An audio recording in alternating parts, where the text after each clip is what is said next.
Hi, I'm Chris Hanna. I'm the head bartender here at the French 75 Bar in New Orleans, Louisiana. The French 75 Bar is a classic, cozy New Orleans bar hidden inside the French Quarter.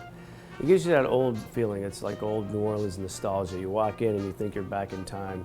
It goes along with the music we play here, which is 1920s French jazz, and you sit down and have a classic cocktail and you're just taken back to a bygone era.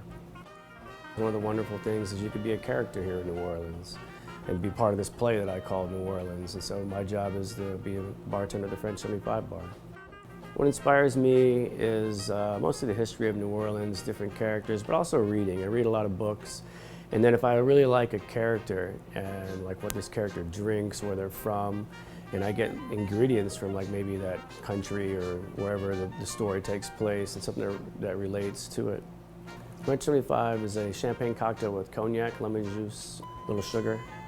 You know, I believe that the Lafayette Escadrille created the French 75 cocktail. They were a Allied fighter pilot outfit in World War I, Americans and the French, and when they were going their raids, they would come back safely and thank the French 75mm cannon for their safe journey.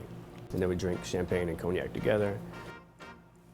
Yeah, I started in the kitchen, 6 years in the kitchen, and what's helped me in creating these drinks was the flavors I learned and how to, make sauces and actually develop a palate.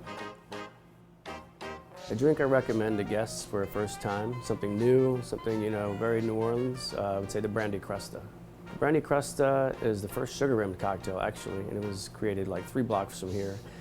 There's cognac, bitters, Angostura bitters, maraschino liqueur, orange curacao, and lemon juice.